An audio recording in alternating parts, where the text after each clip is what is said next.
નમસ્તે મિત્રો, આ વિડીયોમાં ગુજરાતી પ્રથમ ભાષા ધોરણ 11ના પાઠ્યપુસ્તકના તમામ એકમનું સંક્ષિપ્ત વિષય વસ્તુ આપેલ છે.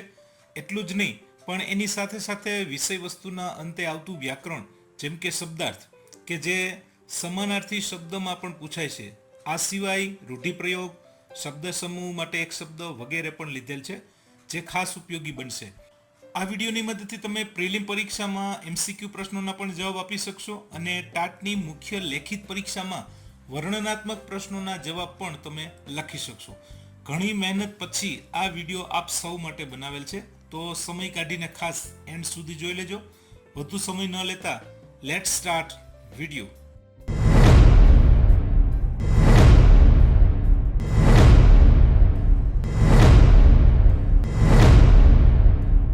એકમ 1 નાવિક વળતો બોલ્યો.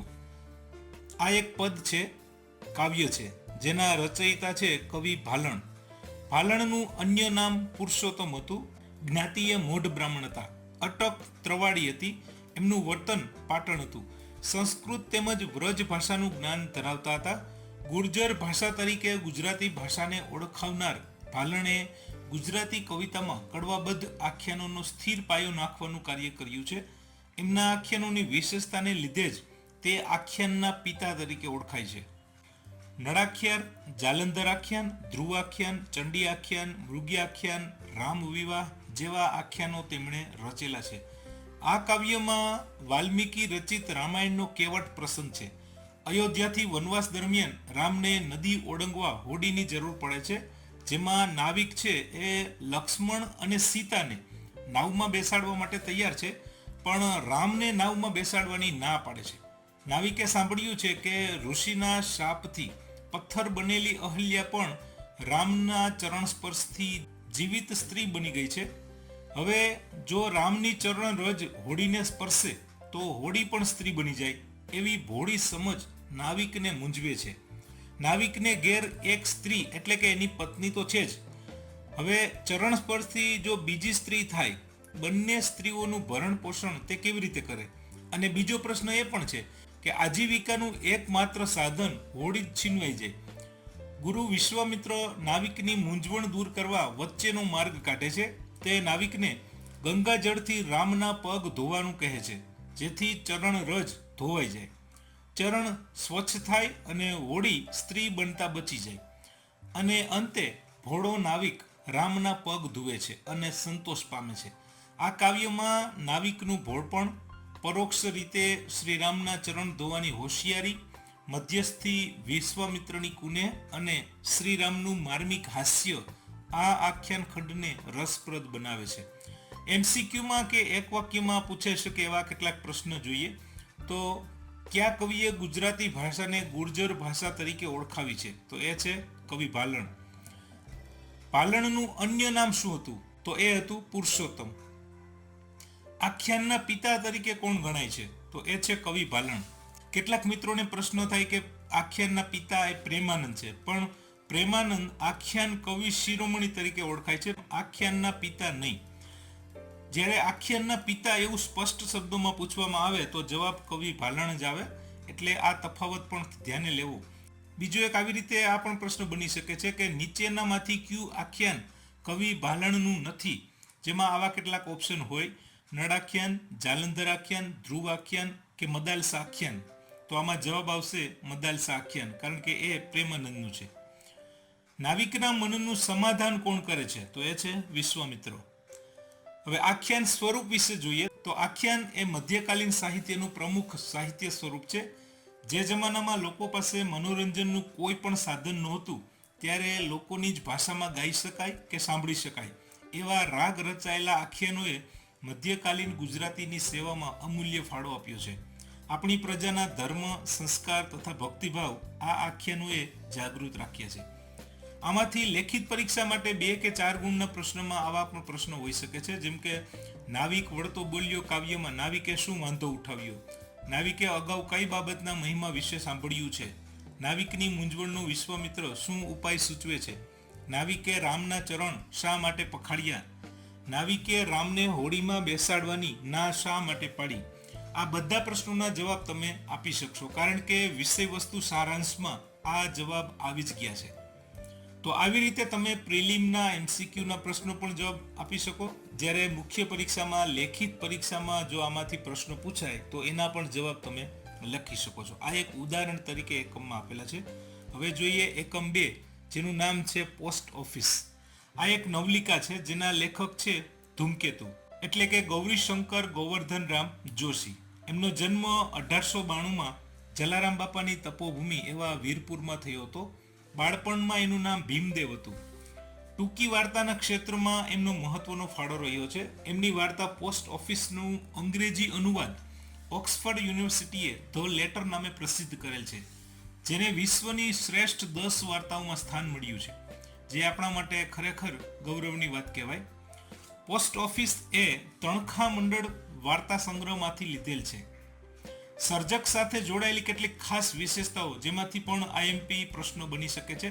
જેમ કે 1935માં તેમને રણજીતરામ સુવર્ણચંદ્રક મળેલ છે.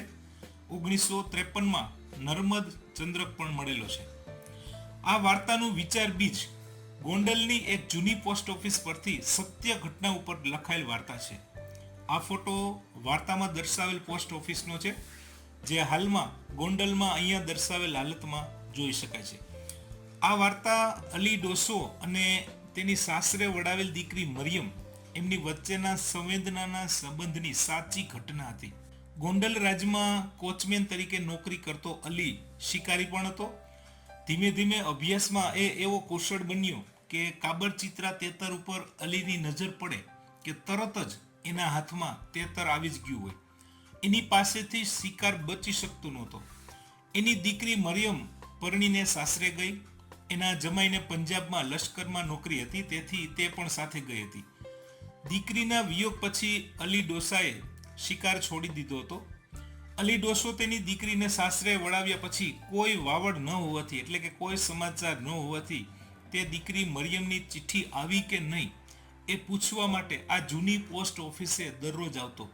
એને આશા હતી, એક વિશ્વાસ હતો કે દીકરીનો પત્ર જરૂર આવશે, પણ તેની આશા નિષ્ફળ નીવડે છે. એક જ જગ્યાએ અને એક જ ખૂણે તે હંમેશા બેસી રહેતો. પોસ્ટમેન મસ્કરી કરતા અને ક્યારેક મજાકમાં એનું નામ દઈ એને એ જગ્યા પરથી પોસ્ટ ઓફિસના બારણા સુધી કાગળ ન હોય છતાં ધક્કો ખવડાવતા, અને તે હંમેશાની જેમ આવતો અને દરવાજેથી ઠાલે હાથ પાછો જતો. અલી ડોસાને લાગ્યું કે તે હવે લાંબુ નહીં જીવે, એટલે એણે પોસ્ટ ઓફિસના એક કર્મચારી લક્ષ્મીદાસને બોલાવ્યો અને પોતાની પાસે જે 5 ગીની હતી એ અલ્લાહની સાક્ષીએ એ કર્મચારીને આપી દીધી, અને પછી વિનંતી કરી કે સાહેબ, આ ગીનીની મારે હવે જરૂર નથી, તમને કામમાં આવશે, પણ મરિયમનો પત્ર આવે તો મારી કબર ઉપર મૂકજો. આ વાતને 3 મહિના વીતી જાય છે. એક દિવસે એની મરિયમનો પત્ર આવે છે. એ અરસામાં પોસ્ટ માસ્ટર જે હોય છે એની પોતાની દીકરીના સમાચાર પણ એને મળતા નથી, એટલે એ પણ ચિંતાતુર હતા. એની દશા પણ આવી અલી ડોસા જેવી જ હતી. એવામાં સાથી કર્મચારીએ એને અલી ડોસો મરી ગયો છે એવા સમાચાર આપ્યા, અને પોતે અલી ડોસાની વેદના ન સમજી શક્યા એનું પણ દુઃખ હતું. એ સાંજે કર્મચારી લક્ષ્મીદાસ અને પોસ્ટ માસ્ટર બંને જણા અલી ડોસાની કબર પર જઈ અને દીકરી મરિયમનો પત્ર મૂકી આવે છે. આ પાઠમાં કેટલાક શબ્દાર્થ કે જે સમાનાર્થી શબ્દમાં પણ પૂછાઈ શકે, જેમ કે સૈકો એટલે 100 વર્ષ, ગીની સોનાનો એક સિક્કો, શીમણી એટલે અંધારી અથવા તો કાળી, ડાંગ લાંબી મજબૂત લાકડી.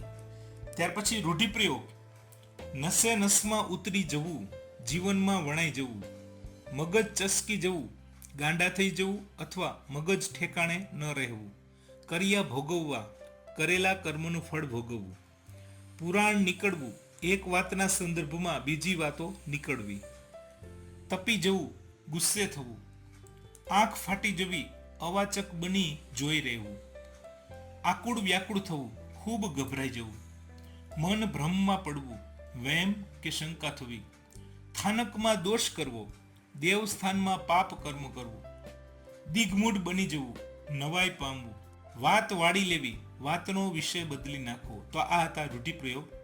હવે શબ્દ સમૂહ માટે એક શબ્દ, તો એમાં વિસામો લેવા માટેની જગ્યા એ પડથાર, એક પ્રકારનું ઘાસ, કાસડા. પ્રશ્નોત્તરીમાં કેટલાક પ્રશ્નો પોસ્ટ ઓફિસ વાર્તાનું અંગ્રેજી અનુવાદ કયા નામે પ્રકાશિત થયેલ છે? તો એ છે ધ લેટર. પોસ્ટ ઓફિસ વાર્તા કયા વાર્તા સંગ્રહમાંથી લીધેલ છે? તો એ છે તણખા મંડળ. અલી ડોસાએ પોતાની 5 ગીની કોને આપી? તો એ છે લક્ષ્મીદાસને. નીચેનામાંથી કયો વાર્તા સંગ્રહ ધૂમકેતુનો નથી? જેમાં ઓપ્શન કંઈક આવા હોઈ શકે: વનવગડો, અવશેષ, પ્રદીપ કે ત્રિભેટો. તો આમાંથી જવાબ છે વનવગડો. હવે એકમ 3 એમ ઉગાર્યો ચંદ્રહાસ. આ એક આખ્યાન ખંડ છે જેના લેખક છે પ્રેમાનંદ. એમનો જન્મ વડોદરામાં થયો હતો. એમની યાદમાં વડોદરાની સાહિત્યની એક સંસ્થા પ્રેમાનંદ સાહિત્ય ભવન એના દ્વારા પ્રેમાનંદ સુવર્ણ ચંદ્રક આપવામાં આવે છે. ગુજરાતી ભાષાને અન્ય ભાષા જેવું ગૌરવ ન મળે ત્યાં સુધી પાઘડી ન પહેરવાની પ્રતિજ્ઞા પ્રેમાનંદે લીધી હતી. પ્રેમાનંદનું મુખ્ય પ્રદાન આખ્યાન સ્વરૂપમાં છે, એટલે પ્રેમાનંદને આખ્યાન કવિ શિરોમણી તરીકે ઓળખવામાં આવે છે. ચંદ્રહાસ આખ્યાનના આ 15મા કડવામાં રાજા ધૃષ્ટબુદ્ધિ ચંદ્રહાસને મરી ગયેલો સમજતો હતો, પણ ચંદ્રહાસ જીવતો છે એવી જ્યારે એને ખબર પડે છે ત્યારે એને મારવા માટે તત્પર બને છે અને યોજના ઘડે છે, અને એના પુત્ર મદનને લખેલો પત્ર એની સાથે રવાના કરે છે. કૌંતલપુરના પાદરે ચંદ્રહાસ વિશ્રામ કરે છે. એવા સમયે ધૃષ્ટબુદ્ધિની વિષયા નામની પુત્રી એની સખીઓ સાથે ઉપવનમાં આવેલી હોય છે, બગીચામાં આવેલી હોય છે. ત્યાં સૂતેલા ચંદ્રહાસને જોઈને તે તેના તરફ મોહિત થાય છે, પણ બીજી જ ક્ષણે એ વિચાર કરે છે કે જેણે તપ અને વ્રત કર્યા હોય એ જ આની પત્ની હોઈ શકે. જે ભાગ્યશાળી હશે એને જ આવો સુંદર પતિ મળશે. પોતે એક પણ પુણ્ય કર્યું નથી તો આવો પતિ ક્યાંથી મળવાનો? આવા વિચારથી વિષયા પોતે દુઃખી થાય છે અને આંસુ સારે છે કે મને આવો ખૂબ સુંદર પતિ નહીં મળે. એવામાં ચંદ્રહાસ પાસે એ પત્ર જોવે છે, એની નજર પડે છે. ત્યારે એ પત્ર વાંચે છે. તેના પિતાએ ચંદ્રહાસને વિષ આપી એટલે કે ઝેર આપીને મારી નાખવાની વાત એ પત્રમાં લખેલી હોય છે અને એ વાંચે છે. વાંચીને એને દુઃખ થાય છે અને પિતાનો આ સંદેશો વાંચતા જ તે પોતે મનોમન કહે છે કે આવું લખતા પિતાના હાથ કપાઈ જવા જોઈએ. આ સમયે તે પોતાની સમય સૂચકતા વાપરે છે અને પોતાના એક નેત્રમાંથી એટલે કે એની આંખમાંથી કાજળ અને બીજા નેત્રમાંથી આંસુ રૂપી જળ લે છે અને તણખલા વડે વિષ જે શબ્દ લખેલો હોય તો એ શબ્દમાં પાછળ યા અક્ષર ઉમેરી દે છે, એટલે વિષ યા કરી નાખે છે અને ચૂપચાપ ચંદ્રહાસની કમરમાં પાછો પત્ર જેમ હતો એમ બાંધી દે છે. આવી રીતે ચંદ્રહાસ ઉગરી જાય છે. આટલો જ આમાં પ્રસંગ છે. આમાં આવતા શબ્દાર્થ કે જે સમાનાર્થી શબ્દોમાં પણ પૂછાઈ શકે છે એવા કેટલાક શબ્દ જોઈએ. આભરણ એટલે અલંકાર, કુંજર હાથી, ભૂરકી જાદુમંત્ર અથવા મોહિની. પ્રશ્ન પણ આવી રીતે પૂછાઈ શકે કે વિષયાને પોતાના આભૂષણ કોના જેવા લાગે છે? તો વેરી જેવા. આ જ પ્રશ્નો બીજી રીતે આમ પણ બની શકે કે વિષયાને પોતાના આભૂષણ વેરી જેવા લાગે છે કારણ કે પછી કેટલાક ઓપ્શન હોઈ શકે. તો એમાં જવાબ છે કે એને ડર છે કે કદાચ આભૂષણના અવાજથી ચંદ્રહાસ જાગી જશે, એટલે એને આભૂષણ છે એ વેરી જેવા લાગે છે, દુશ્મન જેવા લાગે છે. આ ફક્ત ઉદાહરણ છે. વિષય વસ્તુનો જો તમને ખ્યાલ હશે, વિષય વસ્તુ તમે માહિતગાર હશો તો પ્રશ્ન ગમે ત્યાંથી પૂછાય તમે જવાબ આપી શકશો. હવે એકમ 4 અમૃતા. આ એક ચરિત્ર નિબંધ છે જેના લેખક છે કિશનસિંહ ચાવડા. તે ગુજરાતી લેખક અને પત્રકાર હતા. એમનું તખલ્લુસ જીપ્સી હતું. 1950માં તેમના અમાસના તારા પુસ્તક માટે એમને નર્મદ સુવર્ણ ચંદ્રક મળેલ છે. આ કૃતિમાં લેખક પોતાની નાની બેન અમૃતા પ્રત્યેના સ્નેહને વ્યક્ત કરે છે. લેખક એની નાની બેન અમૃતાને વાલથી અમુ કહીને બોલાવતા. એ ભાઈ બહેન તો હતા જ, પણ સાથે સાથે ગાઢ મિત્રો પણ હતા. લેખકના બાનું નામ હતું નર્મદા. એના બાળપણનો એક પ્રસંગ આમાં વર્ણવે છે કે નર્મદા જ્યારે નાના હતા ત્યારે એના મમ્મી એટલે કે લેખકના નાનીમાં બીમાર પડે છે અને એના ઘેર એક અવધૂત સાધુ એના આંગણે ભિક્ષા માંગવા આવે છે અને આ સાધુને ખબર પડી જાય છે કે ઘરમાં એક બીમાર છે. ત્યારે એ એવું કહે છે કે તું જો મને આ સોનાની કંઠી તારી આપી દે તો હું એક એવી ભસ્મ આપું કે તારા મમ્મી સાજા થઈ જાય. એટલે ભોળપણમાં નિખાલસ ભાવે એ સોનાની કંઠી આ સાધુને આપી દે છે અને સાધુ ભસ્મ આપીને તરત જ કંઠી લઈને ત્યાંથી નીકળી જાય છે. નાની બેન અમુને એટલે કે અમૃતાને પાંચિકાનો બહુ શોખ. એ રમત પાછળ કલાકોના કલાકો રમતા પણ થાકે નહીં. પાચિકા સાથેના નાનપણના એમના પ્રસંગની પણ આમાં વાત કરી છે. સમય જતાં અમૃતા જ્યારે મોટી થાય છે અને એમના લગ્ન થાય છે ત્યારે લગ્નમાં જ્યારે અમૃતા વિદાય લે છે ત્યારે લેખક બાપુજી પાસેથી 25 રૂપિયા લે છે અને એની સાથે પાંચિકાવાળી મશરૂમની થેલીમાં કૂકા સાથે એમને આપી દે છે. લગ્ન પછી થોડા દિવસમાં એ લાડલી બેન સાવ બદલાઈ ગયેલી લાગે છે.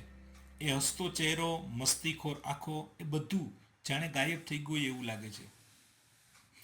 4 વર્ષ પછી સાસરેથી બીમાર થઈ અને અમૃતા ઘરે પાછી આવે છે ત્યારે એ ઓળખાતી પણ નથી. સમય જતાં બીમારી એટલી વધી ગઈ કે બીમારીએ એનો જીવ લઈ લીધો. લેખક જ્યારે એમના અસ્થિ નદીમાં પધરાવવા જાય છે ત્યારે પાણીમાં અસ્થિની સાથે પાંચિકાવાળી મશરૂમની થેલી પણ પધરાવી દે છે. ત્યારે અમૃતાના અસ્થિ વિસર્જનની સાથે આ પાંચિકા વિસર્જન અને ભાઈની વ્યથામય સ્થિતિ, આ બધું હૃદયસ્પર્શી ઘટના છે. હવે શબ્દ સમૂહ માટે એક શબ્દ વૈરાગી બાવો એ અવધૂત, રમવાના કૂકા પાંચિકા, ટાંકવાનું ઓજાર ટાંકણું, રેશમ તથા સૂતરનું ઘણા રંગનું પટ્ટાવાળું કપડું મશરૂમ, રેશમની ગાંઠ રેશમ ગાંઠ, સામી વ્યક્તિનો ભાવ કે લાગણી સમજી શકે એવું સહૃદય. હવે રૂઢિપ્રયોગ જોઈએ તો 12 વગાડી દેવા, સામેવાળાનું આવી બનવું અથવા આફતરૂપ બનવું, ગમ પડવી, સૂઝ કે સમજ પડવી, વળતા પાણી થવા. આ એકમમાં એનો અર્થ થાય છે રોગનું જોર ઓછું થવું, વાત પકડાઈ જવી, સત્યનો ખ્યાલ આવી જવો, પોબારા ગણી જવું, નાસી જવું, પાશેરામાં પહેલી પૂણી તદ્દન શરૂઆત, નમતું મૂકવું, જતું કરવું, 4 હાથવાળું થવું, લગ્ન થવું, વાત ઉડાવી દેવી, નિરાત કે શાંતિ થવી, ડઘાઈ જવું, ગભરાટથી સ્તબ્ધ થઈ જવું, વગે કરવું, વ્યવસ્થિત કરવું, સનસનાટી તૂટી પડવી, આશ્ચર્ય કે હબકની સ્તબ્ધતાની વ્યાપક અસર થવી, શ્રાવણ ભાદરવો વહેવો, ચોધાર આંસુ વહેવા. આ પાઠમાં આવતા કેટલાક શબ્દના અર્થભેદ જોઈએ, જેમાં શબ્દ છે કઠી અને કંઠી. કઠી એટલે ખૂંચી અને કંઠી એટલે ડોકમાં પહેરવાની માળા. ત્યાર પછી ઓછો અને આછો. ઓછો એટલે અધૂરો, આછો એટલે ઝાંખો. આરસ અને આળસ. તો આરસ એટલે એક લીસો પથ્થર અને આળસ એટલે એદીપણું અથવા સુસ્તી. કડી, રસ્વ અને દીર્ઘ. તો કડી દીર્ઘ લખેલું હોય તો ફૂલની કડી એટલે કે અણખીલ્યું ફૂલ કે જે ખીલ્યું નથી એવી અવસ્થા, અને કડીમાં ડી રસ્વ હોય તો કડિયું એવો અર્થ થાય છે. એકમ 5 છપ્પા અને ઉખાણા. તો આમાં અખા ભગતના છપ્પા અને કવિ શામળના ઉખાણા છે. છપ્પામાં અખા ભગતના 2 જ છપ્પા છે. અખા ભગત મૂળ અમદાવાદ પાસેના જેતલપુરના વતની હતા. એ જ્ઞાતિય સોની હતા. ગુજરાતના જ્ઞાનમાર્ગી કવિઓમાં તે શ્રેષ્ઠ છે. તેમના જીવનમાં કેટલીક એવી ઘટનાઓ બની કે જેનાથી તે એકાંતપ્રિય, ગંભીર અને વૈરાગી જેવા થઈ ગયા હતા. જેમ કે એમના જીવનમાં એક પછી એક સ્વજનના મૃત્યુ થયા અને એમના ઉપર કેટલાક એવા આક્ષેપ થયા જેના લીધે આ સ્થિતિ આવી. અખા ભગત મુખ્ય એના છપ્પાઓના કારણે વિશેષ જાણીતા અને લોકપ્રિય છે. સામાજિક દૂષણો, પાખંડ, ઢોંગ, રૂઢિચુસ્તતા, કર્મકાંડ, દેહદમન, આચાર જડતા, સાંપ્રદાયિક જડતા અને પાખંડી ગુરુઓ સામે અખા ભગતે તીખા કટાક્ષ કર્યા છે. ગુજરાતી સાહિત્યમાં છપ્પા કાવ્ય પ્રકાર વિશે વાત કરીએ તો આમાં 6 ચરણ હોય છે. અખાના મોટા ભાગના છપ્પા ચોપાઈ છંદમાં રચાયેલા છે. આમાં અખા ભગતના 2 જ છપ્પા છે. પહેલા છપ્પામાં અનુભવ અને જ્ઞાનનો મહિમા રજૂ થયો છે. નગરમાં અચાનક આગ લાગે ત્યારે પંખી સહેજે ફરિયાદ કરતું નથી, કારણ કે એ ઉડીને આગથી બચી શકે છે. જ્યારે પાંખ વગરના ઉંદર બિચારા ક્યાં જાય એટલે ડરના માર્યા ચૂ ચૂ ચૂ અવાજ કરી અને શોર મચાવે છે.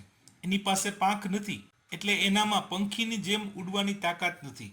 અખા ભગત ઉંદર અને પંખીના દ્રષ્ટાંત દ્વારા કહે છે કે અજ્ઞાની માણસ પાસે અનુભવ જ્ઞાન ન હોવાથી એ સંસારની મુશ્કેલીઓમાંથી બચી શકતા નથી. એટલા માટે તે ડરી જાય છે અને ઉંદરની જેમ શોર મચાવે છે. પણ જ્ઞાની માણસને પંખીની જેમ ફરિયાદ કે ચિંતા નથી. એ સંસારની આવી મુશ્કેલીઓથી ડરતા નથી, કારણ કે એમની પાસે અનુભવ રૂપી પાંખ છે. એટલે આ છપ્પાનો સાર એક જ છે કે જ્ઞાન સંસારની મુશ્કેલીમાંથી બહાર નીકળવા માટે એકમાત્ર ઉપાય છે અનુભવ. બીજા છપ્પામાં અખા ભગત ભાષાને વધુ મહત્વ આપનારને મૂર્ખ કહે છે. એમનું કહેવું એવું છે કે જેમ યુદ્ધના મેદાનમાં યોદ્ધા પોતાની ભાષાથી નહીં પણ પોતાની બહાદુરીથી લડે છે એટલે જ એ શૂરવીર કહેવાય છે, એમ ભાષા કરતાં એમાં રજૂ થયેલ ભાવ એટલે કે લાગણીનું વિશેષ મહત્વ છે. કોઈને સંસ્કૃત ભાષા બરાબર ન આવડતી હોય તો શું થયું, પોતાની જે લોક ભાષા છે, પ્રાદેશિક ભાષા છે, એમાં તો એ પોતાની ભાવના સારી રીતે રજૂ કરી શકે છે. જીવનનો બધો વ્યવહાર 52 અક્ષરથી જ ચાલે છે. 53માં અક્ષર એટલે કે પરમ તત્વ પરમાત્માને જો એ જાણે તો એનો બેડો પાર થઈ જાય છે. હવે પ્રિલિમમાં, એમસીક્યુમાં અથવા તો લેખિતમાં એક વાક્યમાં પૂછાઈ શકે એવા પ્રશ્નો. છપ્પામાં કેટલા ચરણ હોય છે? તો એ છે 6. અખા ભગતના છપ્પા મોટે ભાગે કયા છંદમાં રચાયેલા છે? તો જવાબ છે ચોપાઈ. આવી નગરમાં લાગી લાય પંખીને શો ધોખો થાય. આ છપ્પામાં શેનો મહિમા ગાયો છે? જેમાં ઓપ્શન કંઈક આવા હોઈ શકે: પંખી, ઉંદર, જ્ઞાન કે અનુભવ. તો આમાંથી જવાબ છે અનુભવ. નગરમાં આગ લાગવાથી કોણ ભય અનુભવતું નથી? તો એ છે પંખી. ઉંદર શા માટે શોર કરે છે? તો જવાબ છે પાંખો નથી, ઉડી શકતા નથી એટલે. કોની અનુભવરૂપી પાંખ આકાશમાં વિહરે છે? તો એ છે જ્ઞાની માણસ. હવે જોઈએ ઉખાણા. તો એમાં કવિ શામળના આમાં 2 ઉખાણા છે. મધ્યકાલીન ગુજરાતી સાહિત્યમાં કવિ શામળ સૌથી વધુ લોકપ્રિય પદ્ય વાર્તાકાર છે. કથાકાર તરીકે એમનો વ્યવસાય હતો. સંસ્કૃત, વ્રજ અને ફારસી ભાષા ઉપર એમનું પ્રભુત્વ હતું. કવિ શામળે એની પદ્ય વાર્તાઓમાં સમસ્યા, ઉખાણા તેમજ નીતિબોધના છપ્પાઓની પણ રચના કરી છે. આ પદ્ય વાર્તાઓના માધ્યમથી તેણે સમાજને ધર્મ અને નીતિ તરફ વાળવાનો પ્રયત્ન કર્યો છે. હવે આ એકમમાં 2 ઉખાણા આપેલા છે, જેમાં પહેલા ઉખાણામાં કવિ ચતુર નરને એનો જવાબ આપવા કહે છે કે મેં આશ્ચર્ય પ્રમાણે એવું જોયું છે કે જે સુંદર દેખાય છે, શીતળ દેખાય છે અને અમૃતથી પણ મીઠું છે. મનુષ્યના શરીર પર હાડકાં છે, વાળ છે, લોહી છે, નખ છે, ચામડી છે, પણ આની પાસે આમાંનું કંઈ જ નથી, છતાં એની પાસે અમૃત જેવી શીતળતા છે. તો એ કોણ છે? તો આનો જવાબ છે પડછાયો. બીજા ઉખાણામાં કવિએ એને સરોવરની ઓળખ આપી છે કે આ એવું સરોવર છે કે જેનું જળ કોઈ પીતું નથી, નિર્મળ જળ છે અને આ સરોવર કાંઠે કોઈ પંખી પણ આવતું નથી. સરોવર પાસે જનારા અનેક લોકો એમાં ડૂબ્યા છે એવી રહસ્યમતા પણ છે. વળી આ સરોવરમાં જોઈ રૂપની પાછળ અનેક લોકો ઘેલા થયા છે. આ સરોવરની જેને ઉપમા આપી છે એ આ ઉખાણાનો જવાબ છે અને જવાબ છે દર્પણ એટલે કરીશું. એકમ 6 સુંદરીની શોધ. આ એક આત્મકથા ખંડ છે જેના લેખક છે જયશંકર ભોજક. એને સુંદરી એવું ઉપનામ મળ્યું છે. 1951માં રણજીતરામ સુવર્ણચંદ્રક પણ એમને મળેલ છે અને 1971માં પદ્મ વિભૂષણનો ઇલકાબ પણ એમને મળ્યો છે. આ કૃતિ થોડા આંસુ થોડા ફૂલ આત્મકથામાંથી લેવામાં આવી છે. લેખકની ઉંમર જ્યારે 12 વર્ષની હતી ત્યારે સુંદરી બાલા નામના એક નાટકમાં એમણે સુંદરી બાલાની ભૂમિકા ભજવી હતી. તેમના સુંદર અભિનય ઉપરથી તેનું નામ કાયમ માટે સુંદરી પડી ગયું. સતત 32 વર્ષ સુધી નાટકમાં એમણે સ્ત્રી પાત્ર ભજવ્યા છે. એમણે પ્રેક્ષકોની અપાર ચાહના મેળવી છે. અભિનય ક્ષેત્રે એમનું ખૂબ સારું પ્રદાન છે. એટલા માટે જ 1957માં રાષ્ટ્રપતિ સુવર્ણચંદ્રક પણ એમને મળેલ છે. આ એકમમાં પોતે પુરુષ હોવા છતાં સ્ત્રીનો અભિનય કરે છે અને એ અભિનય કરતી વખતે કેવી સમસ્યાઓ સામે આવે, કેવા પ્રશ્નો આવે, કેવા અનુભવ થાય એના વિશે આમાં વાત કરી છે. જુગલ જુગારી. આ નાટકમાં નાયિકા તરીકે લલિતાની ભૂમિકા લેખકને ભજવવાની હતી.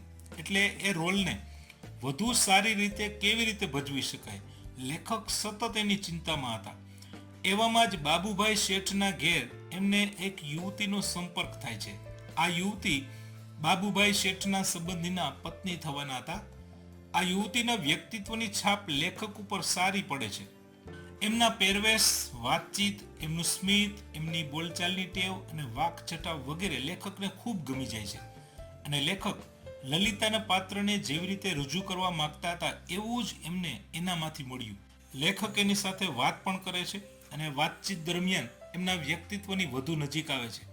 પછી નાટકમાં જ્યારે લલિતાનો રોલ ભજવે છે ત્યારે સંપૂર્ણ રીતે એ યુવતીનું જ આબેહૂબ વ્યક્તિત્વ એમાં દેખાય છે. ત્યાર પછી અન્ય નવલકથા અને નાટકમાં એ સ્ત્રી પાત્રનો અભિનય ભજવતા અને સતત અભ્યાસના પછી સૌભાગ્ય સુંદરી નાટકમાં સુંદરીની ભૂમિકાને વધુ સરસ રીતે ભજવી શક્યા. વચ્ચે સરસ્વતી ચંદ્ર નવલકથાની નાયિકાનું નાટક ભજવવાની પણ આમાં વાત આવે છે. લેખક કહે છે કે એ જ્યાં પણ જતા ત્યાં લોકો એને સુંદરી કહીને જ બોલાવતા. ફક્ત એટલું જ નહીં, એમના વ્યક્તિત્વને પણ સ્વીકારતા. ત્યારે લેખક એવું કહે છે કે હું સમાજની બહેનોના વ્યક્તિત્વને જોઈને જ એનું અનુકરણ કરતો. આ એકમમાં આવતા રૂઢિપ્રયોગ જોઈએ. મનોરથ મનમાં રહી જવો તો મનની ધારણા કે મુરાદ પૂરી ન થવી. રોમાંસ અનુભવવો, શરીર પર રૂવા ઊભા થયાની અનુભૂતિ કરવી. લોક જીભે રમતું થવું, લોકોએ સતત ગાયા કરવું. કઠણ થઈ પડવું, મુશ્કેલ થઈ પડવું. શરમના શેરડા પડવા, શરમથી મોં લાલ થઈ જવું. ગૂંચ ઉકલી જવી, મુશ્કેલી કે સમસ્યા હલ થઈ જવી. ભ્રમમાં પડવું, શંકા થવી. એકમ 7 વનમાં ચાંદલિયો ઉગ્યો. આ એક લોકગીત છે. બીજું કે તમે જાણતા છો કે લોકગીતનો કોઈ રચયિતા નથી હોતા. લોકગીત એ સમૂહ દ્વારા ગવાય છે. માત્ર એક વ્યક્તિ નહીં પણ અનેકની ઉત્સાહભરી સર્જકતાથી રચાયેલું ગીત એટલે લોકગીત. આ લોકગીતને એક પ્રકારે સંવાદ ગીત પણ કહી શકાય. પ્રિયતમના આગમનથી આનંદ અનુભવતી પ્રિયતમાના જીવનની વિરહરૂપી રાત્રિ દિવસ બની જતી આમાં આલેખવામાં આવી છે. વન એકલતાનું અને ચાંદલિયો એ પ્રિયતમના આગમનનું સૂચન બને છે. નાયિકાને ચાંદલિયો સૂરજ થઈ ગયો હોય એવું લાગે છે. આંગણે આવેલા પ્રિયતમને દાંતણ, નાવણ, ભોજન, મુખવાસ, પોઢણ જેવી સામગ્રી દ્વારા સમર્પણનો ભાવ દર્શાવતી પ્રિયતમા પોતાના પ્રિયતમને રોકાઈ જવા ખૂબ આગ્રહ કરે છે, પણ એની સાથે મિત્રો હોવાથી પ્રિયતમ રોકાઈ શકતો નથી. એ એની મજબૂરી છે. આવી કંઈક વાત આ એકમમાં આપેલ છે. એકમ 8 બુરાઈના દ્વાર પરથી. આ એક નવલિકા છે જેના લેખક છે ઝવેરચંદ મેઘાણી. સુરેન્દ્રનગર જિલ્લાના ચોટીલા ગામમાં એમનો જન્મ થયો હતો. સૌરાષ્ટ્રના વિવિધ સ્થળોએ એમણે અભ્યાસ કર્યો. અનેક વિસ્તારોમાં ફરી અને દુહાગીરો, કથાકારો, વૃદ્ધજનો, સ્ત્રી પુરુષો આ બધા પાસેથી લોકગીતો અને લોકકથાઓ નોંધી અને એનું સંશોધન, સંપાદન અને લેખન એમણે કર્યું હતું. ગાંધીજીએ ઝવેરચંદ મેઘાણીને રાષ્ટ્રીય શાયરનું બિરુદ આપ્યું હતું. એમને રણજીતરામ સુવર્ણચંદ્રક પણ મળેલ છે. ભારતીય ટપાલ વિભાગ દ્વારા 1999માં એના માનમાં ટપાલ ટિકિટ પણ બહાર પાડવામાં આવી હતી. હવે વાત કરીએ આ એકમની, તો જમકુ અને જમન એ ગરીબ દંપતી છે. શેરીના રસ્તા પર પછેડી પાથરીને ચીભડા વેચે છે. આ ફળો તૈયાર કરવા માટે આ પતિ પત્ની બંને જણા નદીમાં કૂટીઓ ગાળે છે. માટલા સારીને વાળામાં પાણી પાય છે. એમની કમરના મણકા તૂટી જાય એટલી મહેનત કરે છે. ત્યારે એનું માંડ ભરણ પોષણ થાય છે. ચીભડા ખરીદવા આવનાર શ્રીમંતો તેમની પાસેથી બને એટલા ઓછા પૈસામાં ચીભડા ખરીદી કરે છે, કેમ કે એ બિચારા બંને જણા રકઝક કરવાના કાયર છે અને ઓછા પૈસામાં આ ચીભડા આપવા પડે છે. એમને મનમાં એમ પણ થાય કે લગ્ન પ્રસંગે હજારોનો ધુમાડો કરનાર આ લોકો ગરીબોને 4-6 આના ખટાવતા શું કામ બીતા હશે, એટલે કે વ્યાજબી ભાવ કરવા માટે શું કામ રકઝક કરતા હશે. એમાં વળી સિપાઈ આવે છે અને મફતમાં ચીબડું ખાઈ જાય છે. એની સાથે ઝઘડો કરે તો સિપાઈ આ અભણ ગરીબ પ્રજાને ખોટા વાકમાં ફસાવી દે. આને કારણે ઘણીવાર જમનને ગુસ્સો પણ આવે છે, પણ સમજુ એવી જમકુ એને વાલ કરીને એના વાહા પર હાથ ફેરવીને શાંત પાડે છે અને જમન આ જમકુનું કહ્યું માને છે. આટલી મહેનત કરવા છતાં એ માંડ પોતાનું ગુજરાન ચલાવે છે. ત્યારે જમન ઘણીવાર ગુસ્સે પણ થઈ જાય છે અને ગુસ્સામાં ચોરી કરવા સુધીનું પણ એ વિચારી લે છે કે ચોરી કરવામાં ક્યારેક પોલીસ પકડે અને 2-4 મહિનાની જેલ પણ થાય, પણ બસ એટલું જ ને. અને વળી પાછું જેલમાં એ રોટલા તો આપે જ છે. એટલે એ મનોમન એવું પણ વિચારે છે કે આના કરતાં ચોરી કરવી સારી. જમનની આ માનસિકતા ગરીબોની જીવનની સ્થિતિનો ખ્યાલ આપે છે કે પોતાનું પેટીયું રડવા માટે કેવી મુશ્કેલીઓ અને કેટલી મહેનત થાય છે એ આ નવલિકા બતાવે છે. જમનને ચીભડા વેચવા માટે કેવી રીતે લલકારીને ગ્રાહકને આકર્ષવા એ નથી આવડતું. ઠપકો દેતી જમકુ કહે છે કે ભૂંડા જીભ જ હલાવતા નથી. આમ કહી તેને અવાજ કેવી રીતે કરાય, ગ્રાહકોને કેવી રીતે બોલાવાય એ શીખવાડે છે કે જો આમ અવાજ કરાય, એ આ સાકરિયા મેવા, એ આ મધના ઘડા લઈ જાઓ, અમૃતના મેવા લૂંટી જાઓ, આવી રીતે. પતિ પત્નીના મતભેદ છે છતાં ચીભડા વેચવા, સાંજ પડતા બધું સંકેલી લેવું, આ બધા કામ આ બંને હળી મળીને કરે છે. જમન પત્ની અને બાળકનો વિચાર કરી અને સ્નેહાળ જિંદગી જીવે છે. આ એકમમાં આવતા શબ્દાર્થ જોઈએ તો મતીરા એટલે ચીભડા, કાછીઓ એટલે શાકભાજી વેચવાવાળો, ટાંપ એટલે નજર. આ અગત્યના કેટલાક જેને કઠિન શબ્દો કહી શકાય એવા જ લીધા છે. ત્યાર પછી રૂઢિપ્રયોગ, ગળોગળ આવી જવું, ધરાઈ જવું કે કંટાળી જવું, પ્રાણ નીચોવવા, ખૂબ પરિશ્રમ કરવો. એકમ 9 ચક્રવાક મિથુન. આ એક ખંડકાવ્ય છે જેના કવિ છે મણિશંકર ભટ્ટ. એનું ઉપનામ છે કાંત. અમરેલી જિલ્લાના ચાવણ ગામમાં એમનો જન્મ થયો હતો. એમણે શિક્ષક, આચાર્ય, અધ્યાપક અને શિક્ષણ અધિકારી આવી અલગ અલગ ભૂમિકામાં પોતાની સેવાઓ આપી હતી. પૂર્વાલાપ એમનો એકમાત્ર કાવ્ય સંગ્રહ છે. ગુજરાતી કાવ્ય સાહિત્યને એમના કાવ્ય સંગ્રહના ખંડ કાવ્યોથી વિશેષ સમૃદ્ધિ પ્રાપ્ત થઈ છે. હવે આ ખંડ કાવ્યમાં પક્ષી યુગલ ચક્રવાક અને ચક્રવાકીના જીવન ઉપર નિયતિના અસરકારક પ્રભાવની વાત છે. દિવસ દરમિયાન સૂર્યના પ્રકાશમાં ચક્રવાક અને ચક્રવાકી પ્રણય સુખનો આનંદ માણે છે, પણ એ સૂર્યાસ્ત થતાની સાથે જ બંનેને અલગ થવું પડે છે. આ યુગલ વિયોગથી ઝૂરતું રહે છે. સૂર્યના પ્રકાશની છેલ્લી ક્ષણ સુધી બંને પ્રણય સુખમાં તલ્લીન છે.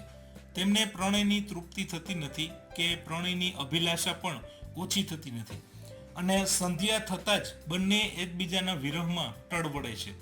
ત્યારે ચક્રવાકને કહે છે કે આપણે એવા સ્થળે ચાલ્યા જઈએ કે જ્યાં સૂર્ય હંમેશા હોય. ત્યારે ચક્રવાક એના પ્રશ્નોના જવાબ આપે છે કે હે સખી, જ્યાં દિવસ લાંબા હોય ત્યાં રાત પણ લાંબી જશે, માટે આ સમયે પ્રણયની આશા રાખવાનો કોઈ મતલબ નથી. દિવસ અને રાતનું નિર્માણ એ કુદરતનો ક્રમ છે, એને મિટાવવો એ શક્ય નથી. અને અંતે સૂર્યને ઝંખતું આ યુગલ આકાશમાં ઊંચે ને ઊંચે ઉડે છે. આખરે પક્ષી યુગલ જ્યારે સૂર્યાસ્ત થાય છે ત્યારે અંધકાર ભરી ખીણમાં ઝંપલાવે છે, અને ત્યાં એમને દિવ્ય પ્રકાશના દર્શન થાય છે. કવિ કાંતની સર્જન શક્તિ અને કાવ્ય સામર્થ્યનું આ શ્રેષ્ઠ ઉદાહરણ છે. આમાં આવતા કેટલાક શબ્દાર્થ જોઈએ. નિભૃત તો નિર્ભય, દયિત તો પ્રિયતમ, જવનિકા એટલે પડદો, ઉદ્ધિ સમુદ્ર, ધૃતિ ધીરજ, અમિત અમાપ, ઉભય બંને, પ્રદોષ સંધ્યાકાળ, આશ્લેષ આલિંગન. એકમ 10 જીભ. આ એક હાસ્ય નિબંધ છે જેના લેખક છે જ્યોતિન્દ્ર દવે, જે હાસ્ય લેખક તરીકે જાણીતા છે. એમની કૃતિઓ બદલ એમને રણજીતરામ સુવર્ણચંદ્રક અને નર્મદ સુવર્ણચંદ્રક પણ મળેલ છે. હવે આ કૃતિમાં લેખક જીભ વિશે જણાવતા કહે છે કે મનુષ્યની સર્વ ઇન્દ્રિયોમાં જીભનું સ્થાન વિશિષ્ટ છે. જીભ એક છે પણ કામ બે કરે છે, સ્વાદ પરખવાનું અને બોલવાનું. જીભ જન્મથી મરણ અને મરણ પછી પણ વાણી રૂપે અમર રહે છે. રસાસ્વાદનો અધિકાર પણ જીભને મળ્યો છે. જ્ઞાન અને કર્મનો સુંદર સમન્વય તે સાધી શકે છે. શરીરની વ્યાધિઓનો પરિચય પણ જીભથી થાય છે. જીભથી મનુષ્યના સંસ્કારોની ઓળખ થાય છે. માન અને અપમાનના અનુભવો પણ જીભથી જ થાય છે. કેટલીક જીભ કાતરનું કામ કરે છે તો કેટલીક સોયની ગરજ સારે છે. મનુષ્યની તંદુરસ્તી, નીતિ, વિવેક, ધર્મ વગેરે આખું જીવન આ જીભને આધારે જ વિકસે છે. ભગવાને જીભને છૂટી કરી શકાય એવી રચના કરી હોત તો કેટલું સારું થાત. કંકાસ, મારામારી, ગાળાગાળીના પ્રસંગ હોય તો જીભને કાઢીને ગજવામાં આપણે મૂકી દઈએ, અને આવા કેટલાય પ્રસંગ સુધારી શકાય. ક્યારેક કોઈની જીભ અદલા બદલી થઈ જાય પણ તેમાંય ફાયદો જ થાત. રામનું રટણ કરનારની જીભ કોઈ ખ્રિસ્તીના મોંમાં, તો રહીમને ભજનારની જીભ કોઈ બ્રાહ્મણના મુખમાં જઈ ચડે તો આપોઆપ રામ, રહીમ અને ગોડની એકતા સિદ્ધ થઈ જાય. આ નિબંધમાં હળવો અને ગંભીર વિષય લઈ લેખક ઉત્તમ કક્ષાનું હાસ્ય જન્માવી શક્યા છે. એટલું જ નહીં, આ હળવાશની સાથે સાથે જીવનની ગંભીર સમસ્યાઓના સમાધાનની કલ્પના પણ કરી છે, અને ઉત્તમ ઉપદેશ પણ એમણે આપ્યું છે. એનાથી વિશેષ આગળ કે જીભના આધારે મનુષ્યની જાતિનો પરિચય પણ વગર પૂછી મળી જાય છે. જેમ કે જેની જીભ સહેલાઈથી નજીવા કારણોસર હાવ સામાન્ય વાતમાં ભયંકર શાપ આપી દે તો સમજવું કે આ બ્રહ્મ ઋષિ છે. જેની જીભ વેદ મંત્રોના જાપ કરતી હોય કે વિવિધ પ્રકારના પાઠ કરતી હોય તો સમજવું કે આ બ્રાહ્મણ છે. જેની જીભ વીરરસની વાતો કરે અને કસુંબા પાણી કરતી હોય તો સમજવું કે આ ક્ષત્રિય છે. જેની જીભ પૈસાની વાત સાંભળતા જ ભીંજાઈ જાય તો સમજવું કે આ વાણિયો છે. જેની જીભ મોટે ભાગે મૌન રહે અને અન્યના હુકમ સાંભળી હા મા બાપ એમ બોલતી રહે તો એ સમજવું કે એ શૂદ્ર છે. બળવાખોર ભાષણ કરનાર માણસને જેલમાં પૂરવાને બદલે સરકાર એની જીભ જ જપ્ત કરી લે તો આવું પણ થઈ શકે. જીભના રંગ અને આકાર ઉપરથી વિવિધ બીમારીઓનો પણ ખ્યાલ આવી શકે છે. અને બીજું કે જીભ પરથી તે કયા ગામ કે શહેરના વિસ્તારમાં રહે છે એનો પણ ખ્યાલ આવી જાય. જેમ કે અમુક બોલીમાં ર કે અડના શબ્દોના ઉચ્ચાર ઉપરથી આપણને એનો ખ્યાલ આવી જાય છે કે આ કયા વિસ્તારના લોકો છે. જીભના લીધે જ મનુષ્ય પોતાની જાતને શ્રેષ્ઠ કહી શકે છે. બીજું કોઈ પણ પ્રાણી પોતાને શ્રેષ્ઠ કહી શકતું નથી. આ હાસ્યમાં લેખક અલગ અલગ કિસ્સાઓ દ્વારા જીભની પોતાની વિશિષ્ટતા અને આગવી સમય સૂચકતાનો પણ ખ્યાલ આપે છે. એકમ 11 સીમ અને ઘર. આ એક સોનેટ છે જેના કવિ છે ઉમાશંકર જોશી, જેનું ઉપનામ છે વાસુકી. તે સમર્થ કવિ, વિવેચક, સંશોધક, અનુવાદક તેમજ સંપાદક તરીકે વિશેષ જાણીતા છે. એમણે પ્રવાસ, વાર્તા, એકાંકી તેમજ નવલકથા ક્ષેત્રે પણ નોંધપાત્ર યોગદાન આપ્યું છે. બીજી એક ઉલ્લેખનીય બાબત એ છે એમના નિશિત કાવ્ય ગ્રંથ માટે 1967ના વર્ષનો ભારતીય જ્ઞાનપીઠ પુરસ્કાર પણ એમને મળેલો છે. તે ગુજરાત યુનિવર્સિટીના કુલપતિ અને રાજ્યસભાના સભ્ય પણ રહી ચૂક્યા છે. હવે આ સોનેટ પ્રકારની વિશેષતા એ છે કે 14 પંક્તિઓની આ રચના છે. કવિએ આ સોનેટમાં સીમની પ્રકૃતિગત વિશેષતા રજૂ કરી છે. સીમ એ લીલીછમ છે એટલે કે તે હરિયાળી છે. સીમમાં ગાયો ચરી રહી છે. એ હરિયાળીને પેટ ભરીને ખાવા છતાં હરિયાળી ખૂટે નહીં એટલી વિશાળ સીમ છે. રાત પડવા આવી છે એટલે સૌ ગાયો પોતાના ઘરે ચાલી જશે. ગાયો ઘરે જઈને ખીલે બંધાઈ જાય છે. ત્યાં ગમણમાં બગાયું બણબણે છે અને અતિશય ભૂખ લાગવાથી વાછરડાના પેટ ઊંડા ઉતરી ગયા છે. એવામાં ભૂખ્યા વાછરડા ધાવવા માટે ગાયના આંચળમાં મુખ નાખે છે. ત્યાં તો વાછરડા એમના મુખમાં આખી સીમમાં રહેલા અમૃતમય સત્વનો આસ્વાદ માણે છે. આ સોનેટનો કંઈક આવો ભાવ છે. એકમ 12 પ્રસંગ દીપ. આ એક પ્રસંગ કથા છે જેના લેખક છે ભરત ભટ્ટ. એમનો જન્મ ભાવનગરમાં થયો હતો. એમણે કુલ 25 પુસ્તકો આપ્યા છે. એમના પુસ્તક આનંદ મંગલ લોકે એમને 2009નો ગુજરાત સાહિત્ય અકાદમીનો પ્રથમ પુરસ્કાર મળ્યો છે. આ પ્રસંગ કથામાં નાનાભાઈ ભટ્ટ પ્રસંગ દીપ માંથી લીધેલા 2 પ્રસંગો મૂક્યા છે. આપણે જાણીએ છીએ કે વિદ્યાર્થીનું માનસ હંમેશા કલ્પનાશીલ હોય છે. એમાંય વિદ્યાર્થીઓનું જૂથ એકત્ર થાય તો પછી તો પૂછવું જ શું. આમાં દક્ષિણામૂર્તિ ભાવનગર સંસ્થામાં બનેલા વિદ્યાર્થીઓના 2 પ્રસંગ આપેલા છે. પહેલા પ્રસંગનું નામ છે તોફાન દિન કેળવણીનું ઉર્મી કાવ્ય. દક્ષિણામૂર્તિમાં કેટલાક વિદ્યાર્થીઓએ નાનાભાઈ પાસે જઈને કહ્યું કે નાનાભાઈ, આપણે ઘણા દિવસોની ઉજવણી કરીએ છીએ, જેમ કે સફાઈ દિન, વિનય દિન, સ્વયં શિક્ષણ દિન, તો પછી આપણે એક દિવસ તોફાન દિન ઉજવીએ તો? નાનાભાઈ હસીને જવાબ આપે છે કે હા, જરૂર ઉજવીએ. તો વિદ્યાર્થીએ પૂછ્યું કે આ દિવસે બધાને કોઈ પણ તોફાન કરવાની છૂટ મળશે ને? નાનાભાઈએ કહ્યું હા, કોઈ પણ તોફાન કરવાની છૂટ. પણ આ તોફાન દિન ઉજવણીમાં હું ભાગ લઉં તો તમને ગમશે? ત્યારે વિદ્યાર્થીઓ કહ્યું હા, તમે જોડાશો તો અમને બહુ મજા પડશે. પછી તોફાન દિવસ ઉજવવાની તારીખ પણ નક્કી થાય છે અને એ દિવસે ક્યાં ક્યાં તોફાન કરવા એનું લિસ્ટ બનાવવા બધા લાગે છે. ત્યારે કેટલાક વિદ્યાર્થીઓ પાસે જઈ અને નાનાભાઈએ તોફાનના લિસ્ટમાં અમુક તોફાન લખવાનું કહે છે કે લખો, આવા તોફાન આપણે કરશું. એમાં સૌથી પહેલા લખો કે પ્રવીણની બેગમાં પડેલા નવા સૂટને કાતરથી કાપવું, બાબરી પાડવાના શોખીન એવા ગિરીશના વાળ ઉપર રાતે કાતર ચલાવવી, મહેન્દ્રનો ટાંકુ તોડી એમાં વ્યવસ્થિત રીતે મૂકેલી સામગ્રી વેરવિખેર કરી નાખવી. ટાંકુ એટલે વિદ્યાર્થીની સામગ્રી મૂકવા માટેનું નાનું ખાનું. આપણે આવા કેટલાક તોફાન કરશું. આવું સાંભળીને વિદ્યાર્થીઓએ વિચાર્યું કે આમાં તો આપણું જ નુકસાન છે, આપણા જ વિદ્યાર્થીઓનું નુકસાન થશે. એટલે આ પ્રશ્નને લઈને વિદ્યાર્થીઓમાં વિવાદ થાય છે અને છેલ્લે તોફાન દિન ઉજવવાનું મોકૂફ રાખવામાં આવે છે. આમ નાના ભાઈએ પોતાની કુશળતાથી વિદ્યાર્થીઓને સાચો રાહ બતાવ્યો છે. બીજા પ્રસંગનું નામ છે દક્ષિણામૂર્તિના ઉત્તર કુમારો. વિદ્યાર્થીઓએ એક દિવસ નાના ભાઈને કહ્યું કે તમે સંસ્થામાં વિદ્યાર્થીઓના સ્વરાજ્યની વાત કરો છો, તો સંસ્થા ચલાવવાનું અમને વિદ્યાર્થીઓને સોંપો ને. તો નાનાભાઈ જવાબ આપે છે કે કંઈ વાંધો નહીં, કાલે આવો ઓફિસે એટલે તમને સમજાવી દઉં. બીજા દિવસે વિદ્યાર્થીઓના પ્રતિનિધિ ઓફિસે જાય છે. ત્યારે નાનાભાઈ કહે છે કે જુઓ, પહેલા તમે નક્કી કરી નાખો કે તમારામાંથી નિયામક કોણ બનશે, એટલે હું તેને બધું સોંપી દઉં.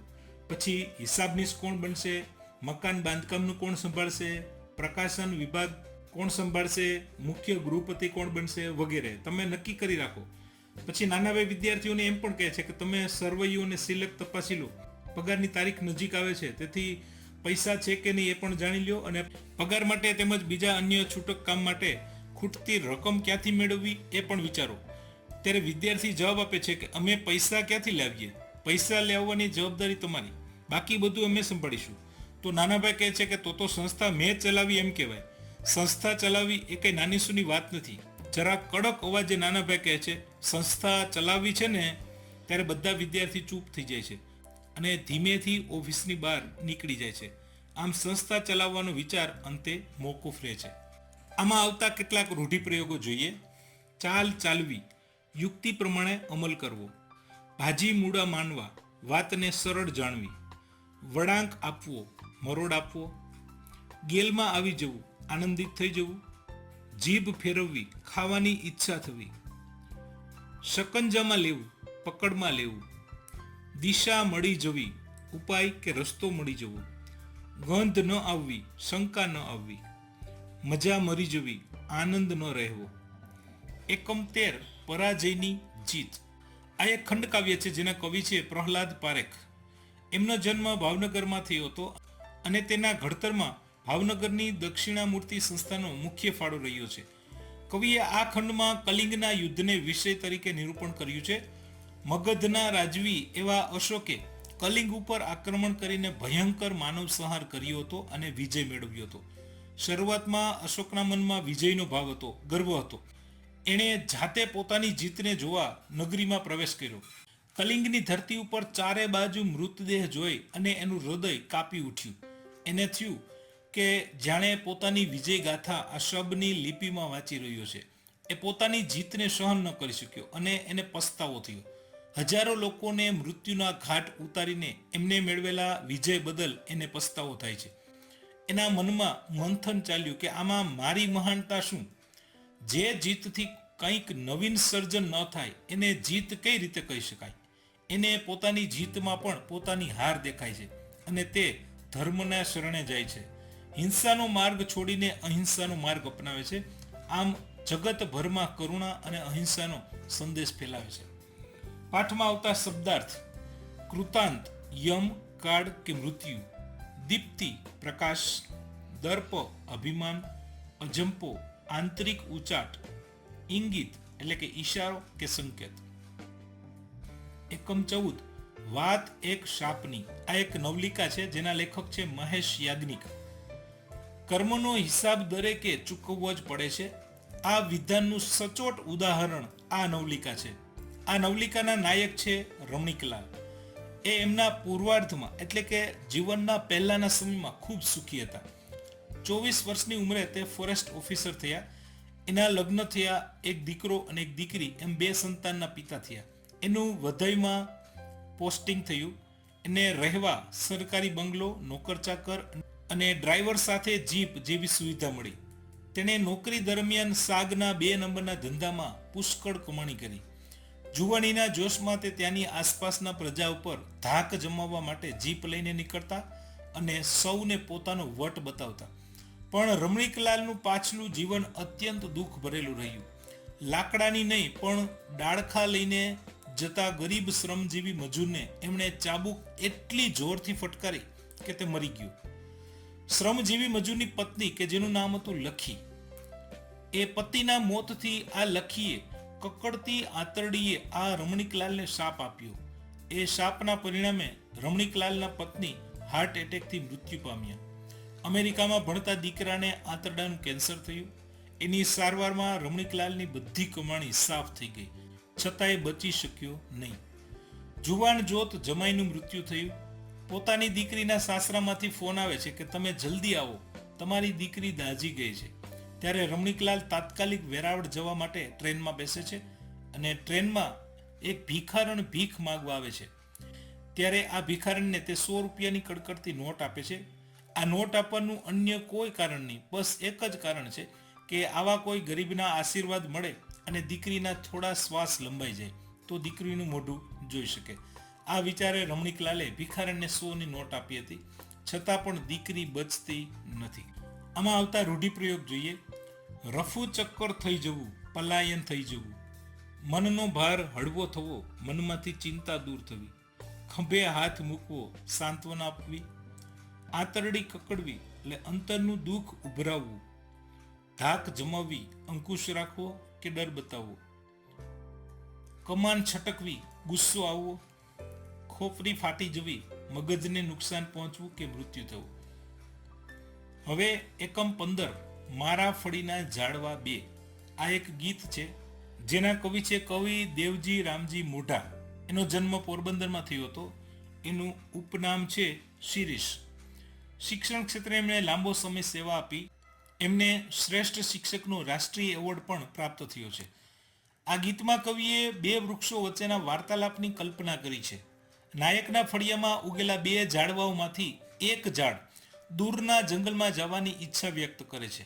જંગલમાં રહેલા પોતાના ભાઈ ભાંડુ સાથે બાકીનું જીવન જીવવાની ઈચ્છા રાખે છે. અહીંયા હવે એને એકલું લાગે છે. ત્યારે બીજા વૃક્ષનો જવાબ સરસ છે. બીજું વૃક્ષ એને જવાબ આપે છે કે જંગલમાં જીવનું જોખમ છે, કઠિયારો ક્યારેક કુવાડીથી કાપી નાખે નક્કી નહીં. અહીંયા આપણે સુરક્ષિત છીએ. જે વ્યક્તિ આપણને ઉછેરા મોટા કર્યા, હવે ફળ અને છાયા આપવાનો સમય થાય ત્યારે એને છોડીને જતું રહેવું એ યોગ્ય નથી. બીજું વૃક્ષ તો અહીંયા જ રોકાય અને પોતાને ઉછેરનારને અંત સુધી ઉપયોગી થવાની ભાવના સેવે છે. તેના ચૂલાનું બળતણ થવા પણ બીજું વૃક્ષ તૈયાર છે. આ ગીત ઉપકારનો બદલો ઉપકારથી આપવાની ભાવનાનું સંકેત કરે છે. આ ગીત જીવનભર અને મૃત્યુ પછી પણ બીજાને ઉપયોગી થવાનો મનુષ્યને સંદેશ આપે છે. માનવ જીવનની સાર્થકતા અન્યને ઉપયોગી થવામાં જ છે. આ વાત કવિએ આ 2 વૃક્ષના રૂપક દ્વારા સમજાવી છે. એકમ 16 તપસ્વી સારસ્વત આ એક ચરિત્ર લેખ છે જેના લેખક છે ચંદ્રકાંત શેઠ. એમણે વિવેચન, અનુવાદ અને સંપાદન વગેરે ક્ષેત્રમાં નોંધપાત્ર પ્રદાન કરેલું છે. એમણે ગુજરાતી સાહિત્ય સભા તરફથી રણજીતરામ સુવર્ણચંદ્રક અને દિલ્હી સાહિત્ય અકાદમીનો એવોર્ડ પણ મળ્યો છે. આ ચરિત્ર લેખમાં લેખકે પ્રસિદ્ધ વિદ્વાન એવા કેકા શાસ્ત્રીનું વ્યક્તિ ચિત્ર આલેખ્યું છે. કેકા શાસ્ત્રીનું પૂરું નામ છે કેશવરામ કાશીરામ શાસ્ત્રી, જેણે આખી જિંદગી અધ્યયન કાર્ય, સંશોધન, સંપાદન, અનુવાદ, વિવેચન કાર્ય અને વિવિધ પ્રકારના કોષ તૈયાર કરવામાં વિતાવી છે. 100 વર્ષની ઉંમરે પણ તે સંશોધન અને સંપાદન કાર્યમાં એટલા જ વ્યસ્ત હતા. ભારત સરકારે પદ્મશ્રીનો ખિતાબ આપીને એમનું સન્માન કરેલું છે અને સૌરાષ્ટ્ર યુનિવર્સિટીએ ડિલીટની પદવી આપી એમનું બહુમાન કર્યું છે. આ ઉપરાંત 15 જાતની ડિગ્રીઓ, 10 એવોર્ડ અને 38 જેટલા માનપત્રો કેકા શાસ્ત્રીને મળ્યા છે. એમને મહામહિમોપાધ્યાય જેવા ગૌરવ અને બિરુદ પણ આપવામાં આવ્યા છે. એકમ 17 ભજન કરે તે જીતે આ એક ભજન છે જેના કવિ છે મકરંદ દવે. મકરંદ વજયશંકર દવેનો જન્મ ગોંડલમાં થયો હતો. એમણે સાહિત્યની ઘણી સેવા કરી છે. આ બદલ રણજીતરામ સુવર્ણચંદ્રક, નરસિંહ મહેતા એવોર્ડ, સાહિત્ય ગૌરવ પુરસ્કાર એમને મળેલ છે. કવિ આ ભજનમાં જણાવે છે કે ઈશ્વરને પ્રસન્ન કરવાનું એકમાત્ર સાધન હોય તો એ છે ભક્તની પ્રેમ ભક્તિ. મનુષ્ય દેહ મળવો દુર્લભ છે. મનુષ્યને ફક્ત સાંસારિક સુખ અને સંપત્તિ જ જોઈએ છે, એટલે તે પ્રભુને પ્રસન્ન કરવા માટે સેવા કરે છે, ભક્તિ કરે છે, એમના ચરણે ધન વરસાવે છે, વ્રત કરે છે, તપ કરે છે. પણ પરમાત્મા તો સાચી ભક્તિના ભૂખ્યા છે. એને પામવા માટે, એની પ્રસન્નતા મેળવવા માટે કેવળ નિષ્કામ ભાવે, નિસ્વાર્થ ભાવે ભક્તિ કરે તે જ જીતે છે. સાંસારિક સુખ મેળવવા ઈશ્વરને પોતાના ત્રાજવે તોડવા જાય તો એમાં એની હાર છે. આમ ભજન કરે એ જીતે ગીતમાં પ્રેમીજનને વશ પાતળીઓ આ પ્રકારના ભક્તિભાવનો મહિમા વર્ણવ્યો છે. મનુષ્ય સાચા હૃદયથી થોડી ઘણી પણ ભક્તિ કરે તો 14 ભુવનનો સ્વામી રાજી થાય છે. એકમ 18 હુકમ માલિક. આ એક એકાંકી છે જેના લેખક છે ચીનુ મોદી, જે સારા કવિ પણ છે, સાથે સાથે નાટ્યકાર, નવલકથાકાર, વાર્તાકાર અને સારા વિવેચક પણ છે. એમનું ઉપનામ છે ઇરશાદ. આ એકાંકીમાં અધિકાર અને જીન એ બે પાત્ર છે. અધિકાર એ એક અધિકારી છે, શાસક છે, અને જીન એક સેવક છે. જે માંગે એ હાજર કરી દેનારો જીન છે. અધિકારને કોઈ અગવડ નથી, એમ છતાં અધિકારનું ઘર ઘર નથી પણ કારાવાસ છે. કારણ કે જીનની શરત એવી જ હતી કે બીજા કોઈ પણ માણસને એના ઘરમાં પ્રવેશવાનો અધિકાર નથી. કોઈ એના ઘરમાં ન આવી શકે. છેલ્લા 25 વર્ષથી અધિકાર અહીંયા એકલો જ રહે છે. જીન એની સેવામાં રહે છે. અધિકાર 3 તાળી પાડે એટલે જીન હાજર થઈ જાય અને અધિકારની તમામ ઈચ્છા પૂરી કરી આપે.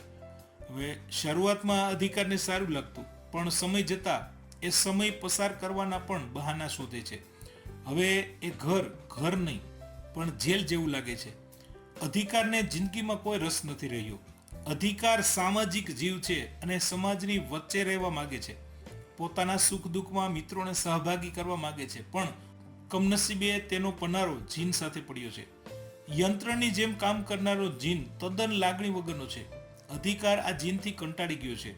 તે ખાવા પીવાનો, સારા કપડાં પહેરવાનો, બૂટ પહેરવાનો અને નાચગાન જોવાનો શોખીન છે, પણ એના તમામ શોખ માત્ર ઘર સુધી જ સીમિત રહે છે. આ વાત એના મનમાં સતત ખૂંચે છે. આવું એકલવાયું જીવન કેમ જીવાય? અંતે કંટાળીને એક દિવસ એ ઘરનું બારણું ખોલી નાખે છે અને 8 વર્ષના છોકરાને પીપરમેન્ટની લાલચ આપી અને અંદર બોલાવે છે, તો જીન એના ઉપર તૂટી પડે છે અને એને મારી નાખે છે. બાળકના મરણચીસ સાંભળતા જ અધિકાર જમીન ઉપર ફસાઈ પડે છે અને એનું શરીર ખેંચાવા લાગે છે. છોકરાના મૃત્યુ પછી અધિકારનું શરીર લકવાગ્રસ્ત બની જાય છે. તેને દવાનો સમય થતાં તે 2 તાળી પાડે છે, પણ હવે એને જીનમાંથી છૂટવું છે તો બીજી તરફ એની જીજીવિષા પણ તીવ્ર છે. ત્રીજી તાળી પાડવા જતાં પોતાના હાથને તે રોકી રહ્યો છે, પણ વધુ પડતા શ્રમથી તે મોતને ભેટે છે અને એ જ વખતે ડાબો હાથ એના જમણા હાથ ઉપર પડી જાય છે અને ત્રીજી તાળી પડી જાય છે અને તરત જ જીન પ્રગટ થઈ જાય છે. એટલે રોજની જેમ જીન તરત જ બોલી ઉઠે છે, હુકમ માલિક. અહીંયા આ એકાંકી પૂરી થાય છે. પાઠમાં આવતા શબ્દાર્થ જોઈએ. ક્ષણાર્ધમાં, ક્ષણ માત્રમાં, લિજ્જત, મજા, શૂન્યવત, શૂન્યની પેઠે, હસ્તી વગર, ઠોયા જેમ, હાલ્યા ચાલ્યા વિના, જળની જેમ, લલિત, મનોહર, સુંદર, ગમે એવું. અંગ ભંગીમાઓ, ભાવને વ્યક્ત કરવા શરીરના અવયવોની ચેષ્ટા. શબવત એટલે મળદાની જેમ. શૃંગારી, શૃંગાર સંબંધી. બીભત્સ, ચિત્રી ચડે તેવું અથવા બિહામણું. શિથિલ, નરમ કે ઢીલું પડી ગયેલું. સન્મુખ, રૂબરૂ અથવા સામે. ઉમળકાથી વાલ, હેતના ઉભરાથી. નિષ્પલક, આંખનો પલકારો માર્યા વિના. ચીલ ઝડપે, ચીલ પેઠે ઝટ ઝડપવું તે. હવે કેટલાક રૂઢિપ્રયોગ. હાસ્ય સમેટી લેવું, હસતા હસતા ચૂપ થવું, ત્રાસ પડવો, હેરાન થવું, વશ ન હોવા, શક્તિ ન હોવી, પડું પડું થઈ જવું, નિર્જીવ કે સજીવ વસ્તુઓનું અશક્ત થઈ જવું, પગ મૂકવા દેવો, પ્રવેશ થવા દેવો, તૂટી પડવું, હુમલો કરવો, ગળામાં શ્વાસ પડવો, ખૂબ તરસ લાગવી, મરી ચાલવું, મરવા જેવી સ્થિતિ થવી, અને લાસ્ટ અંગ જલાઈ જવું એટલે અંગ જકડાઈ જવું. એકમ 19 કાવ્ય દ્વયી. આમાં 2 અલગ અલગ કાવ્ય આપેલા છે. પહેલા કાવ્યનું નામ છે ખીલા, જે એક ઉર્મી કાવ્ય છે જેના કવિ છે પ્રિયકાંત મણિયાર. તે મૂળ અમરેલીના વતની હતા. પ્રથમ કાવ્ય સંગ્રહ પ્રતીકથી જ કાવ્ય રસિકોનું એમને ધ્યાન ખેંચેલું. 1982માં લીલેરો ઢાળ કાવ્ય સંગ્રહને સાહિત્ય અકાદમી દિલ્હીનો એમને પુરસ્કાર મળેલ છે.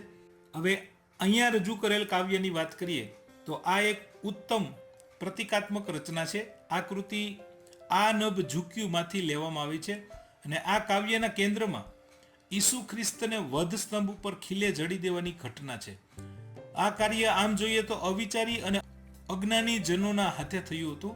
ઈસુ ખ્રિસ્તને મૃત્યુદંડ આપનાર તો ચાલ્યા ગયા છે, પણ ઈસુ ખ્રિસ્તના દેહમાંથી લોહી નીતરી રહ્યું હતું. એવામાં એક વૃદ્ધ લુહાર ક્રોસ પાસે આવે છે અને ઈસુના શરીરની આવી કરુણ દશા જોઈને વ્યથિત થાય છે અને વિચારે છે કે અરે, મેં ખીલાનું સર્જન સદઉપયોગની ભાવનાથી કર્યું હતું, તેનો આવો દુરુપયોગ થશે એની તો મને કલ્પના જ નહોતી. કવિની દ્રષ્ટિએ ઈસુ ખ્રિસ્તને ભલે જડી દીધા, પણ એના શરીરમાંથી નીતરતું લોહી જાણે સૂર્ય જેવું પવિત્ર અને શુદ્ધ છે. એની આંખો ચંદ્રની શીતળતાના માધુર્યથી શોભે છે. કાવ્યમાં વપરાયેલા બે શબ્દો ઘડિયા અને જડિયા, એમાં કર્મ અને પરિણામની પ્રક્રિયાનો નિર્દેશ થાય છે. જ્યારે સર્જકનું સર્જન વિનાશક રૂપે જોવા મળે છે ત્યારે સર્જક પોતે પીડાગ્રસ્ત બની જાય છે. હવે બીજા કાવ્યનું નામ છે હું ચાહું છું. આ પણ એક ઉર્મી કાવ્ય છે. આના કવિ છે ત્રિભુવન લુહાર, જેનું ઉપનામ છે સુંદરમ. આનું પૂરું નામ છે ત્રિભુવન પુરુષોત્તમ દાસ લુહાર. એમના સર્જન વિશે ટૂંકમાં કેવું હોય તો નવલકથા સિવાયના બધા જ સાહિત્ય સ્વરૂપમાં એમની કલમે મહત્વનું યોગદાન આપ્યું છે. એની આધ્યાત્મિક કવિતાએ ગુજરાતી કવિતામાં જુદી જ ભાત પાડી છે. એમને મળેલા સન્માનમાં રણજીતરામ સુવર્ણચંદ્રક, મહિડા પારિતોષક, નર્મદ સુવર્ણચંદ્રક અને સાહિત્ય અકાદમી દિલ્હીનો પુરસ્કાર સામેલ છે. અહીં રજૂ થયેલ હું ચાહું છું કાવ્ય ફક્ત 3 જ પંક્તિનું છે. આમાં કવિ સાચા સ્નેહનું મહત્વ સમજાવે છે કે સમાજની સુંદર વસ્તુ હોય કે વ્યક્તિ, એના પ્રત્યે સૌને સ્નેહ થાય છે, સૌને ગમે છે, પણ જે સુંદર નથી એને કોઈ ચાહતું નથી, કોઈ પસંદ કરતું નથી. કવિને તો સૃષ્ટિમાં જેટલી પણ આવી વસ્તુ કે વ્યક્તિ છે એને પણ અતિશય ચાહીને સુંદર બનાવી છે. કારણ કે કવિ જાણે છે કે સંસારના બધા નાશવંત સંબંધો કરતા જે કાયમી છે એ સ્નેહ છે અને એ સર્વોપરી છે.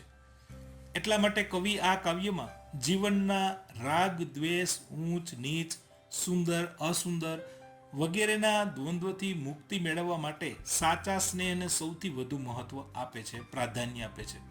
એકમ 20 સ્ટેચ્યુ રમવાની મજા. આ એક લલિત નિબંધ છે જેના લેખક છે અનિલ જોશી. આધુનિક ગીત કવિતાની ખૂબીઓ એમની રચનાઓમાં છે. એમના સ્ટેચ્યુ નિબંધ સંગ્રહને 1990ના વર્ષનો દિલ્હી સાહિત્ય અકાદમીનો પુરસ્કાર મળ્યો હતો. અહીંયા રજૂ થયેલ આ નિબંધમાં વતનના સંસ્કારોની સ્મૃતિ લેખકે વ્યક્ત કરી છે. વર્ષો પછી જ્યારે પોતાના ગામની શેરીમાં પગ મૂકતા લેખકને પોતાના સમયની શેરીનું વાતાવરણ જોવા મળતું નથી કે પહેલાના સમયમાં જે હતું એ આજે નથી. એ સમયમાં છોકરા ડંકી પાસે પાણીમાં છબછબિયા કરતા, એકાદ બે રખડતી બકરીઓ, પોદરા કરતી ગાય, જૂની ગટરના કાટ ખાઈ ગયેલા ઢાંકણા વગેરે જેવા દ્રશ્યો આજે લેખકને જોવા મળતા નથી. આ શેરીમાં એમને કોઈ ઓળખતું નથી. પોતાની ઓળખાણ સામે ચાલીને આપે તો પણ એમને કોઈ ઓળખવા તૈયાર નથી. શેરીનું આ દ્રશ્ય જોઈ અને લેખકને દુઃખ થાય છે અને લેખકને લાગે છે કે મારી શેરીમાં ભૂતકાળના જળ થીજી ગયા છે. લેખક પોતાના બાળપણની યાદ તાજી કરે છે કે જન્માષ્ટમીના તહેવારની અમે કાગડોળે રાહ જોતા. આગલી રાતે મેળામાં જવાની બધી જ તૈયારીઓ અમે કરી લેતા. મારી બા એકાદ બે રૂપિયાનું પરચુરણ પણ અમને વાપરવા આપતી. સવારે મેળામાં જવા નીકળતી વખતે બા બોલે છે કે મેળામાં જતા પહેલા ઠાકોરજી પાસે દીવો મૂકી આવ, લે આ દીવો અને બાકસ, ઠાકોરજીને પગે લાગીને પછી મેળામાં જજે.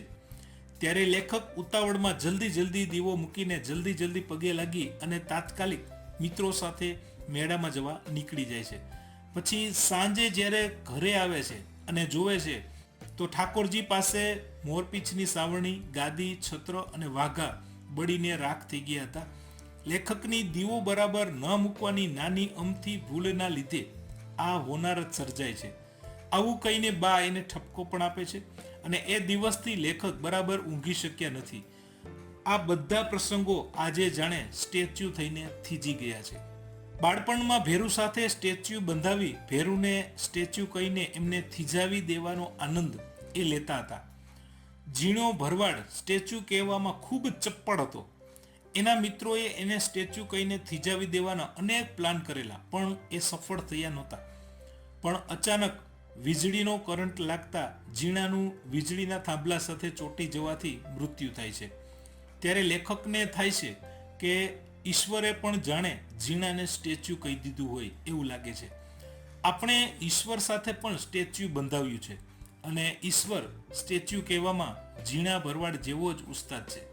એટલે જ ગમે ત્યારે આપણને સ્ટેચ્યુ કહી અને થીજાવી દે છે. આપણે પણ ઈશ્વરને સ્ટેચ્યુ કહી અને મંદિરમાં થીજાવી દીધા છે. જો આમ જ હોય તો પછી દુઃખી થઈ જીવ બાળવા કરતા જીવનમાં ખેલદિલી રાખી અને આનંદ પ્રાપ્ત કરી લેવો એ જ પરમ સત્ય છે. આમાં આવતા કેટલાક રૂઢિપ્રયોગ જોઈએ. મનમાં ને મનમાં સમસમી રહેવું, ગુસ્સાને મનમાં જ દાબી દેવો, જીવ તાળવે ચડી જવો, ભારે ઉચાટ થવો, કાગને ડોળે રાહ જોવી, ખૂબ આતુરતાથી રાહ જોવી, મોઢા ચડી જવા, રીસાઈ જવું, હાથ ફેરવવો, હાથ પસારવો, કારી ન ફાવવી, યુક્તિ સફળ ન થવી, કાન માંડવા, ધ્યાન દઈને સાંભળવું. એકમ 21 ભગવાનનો ભાગ. આ એક ઉર્મી કાવ્ય છે જેના કવિ છે રમેશ પારેખ, જે અમરેલીના વતની હતા.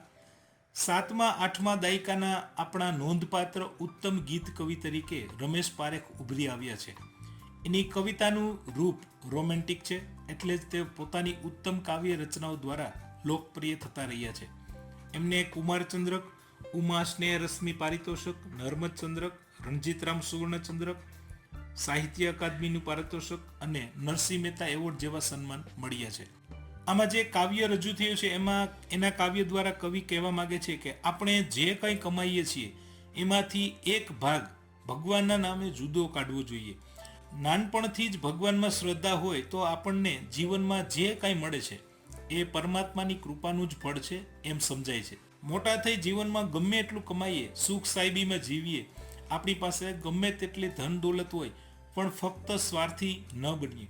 આપણે સત્કાર્ય પાછળ પણ ધન વાપરીએ એ ભગવાનનો ભાગ છે. દરેક મનુષ્યના જીવનની બે અવસ્થા હોય છે, એક બાળપણ અને મોટપણ.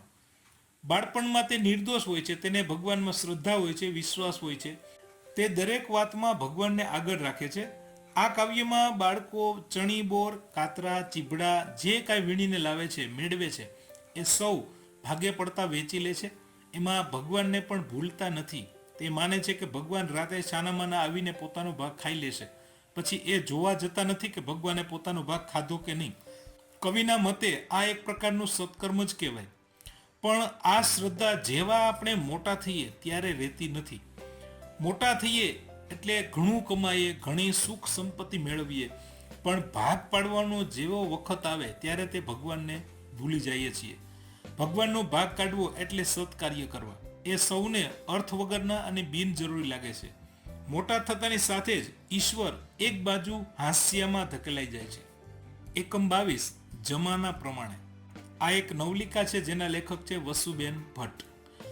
વાર્તાનું મુખ્ય પાત્ર છે બિહારી અને તેની પત્નીનું નામ છે ગુણિયલ.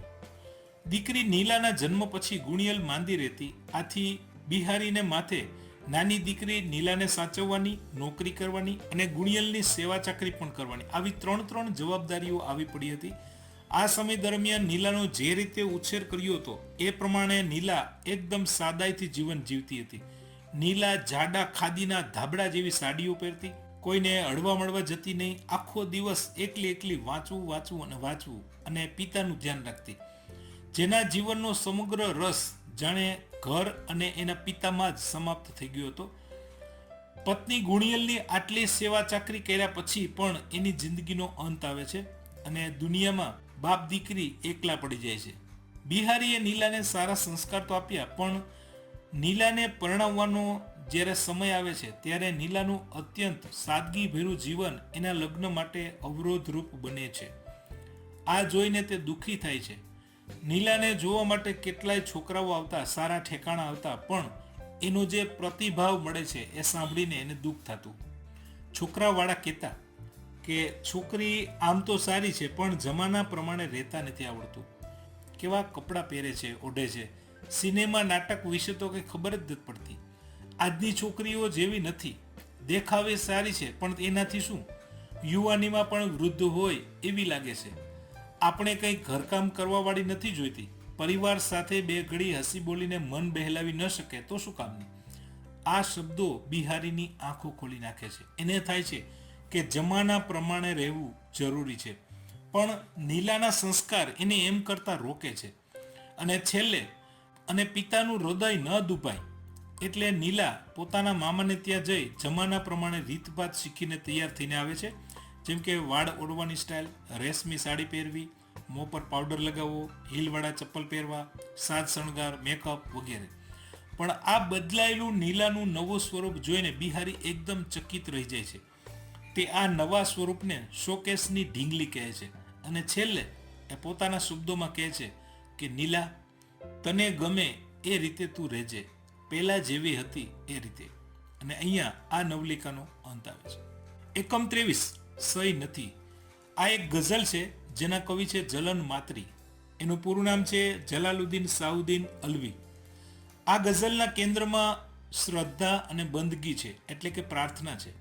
ધર્મના નામે થતા રમખાણો, આગ ચાંપતા અને હિચકારું કૃત્ય કરનારા માણસો તો શેતાન કરતાં પણ વિશેષ ક્રૂર અને ઘાતકી છે. જીવનમાં પારાવાર મુસીબતો તો આવવાની જ, અને એમાંથી બહાર નીકળવાનું છે. એટલે મરવાની ઉતાવળ કરવાની નથી. મુશ્કેલ પરિસ્થિતિમાં પણ શ્રદ્ધા હોય તો એનો પુરાવો આપવાનો હોતો નથી. એ વર્તનમાં પણ આપોઆપ દેખાશે. જીવનમાં જ્યારે મોં પરનું સ્મિત વિલાઈ જાય, એટલે કે દુઃખના પહાડ તૂટી પડે, ત્યારે બંદગી એ જ એકમાત્ર માનવીને શાંતિ આપે છે. પણ આ બંદગી કરતી વખતે જો આપણું મન એકાગ્ર ન રહે તો એના માટે આપણું મન જ કારણભૂત છે. એ સાચા અર્થમાં બંદગી નથી.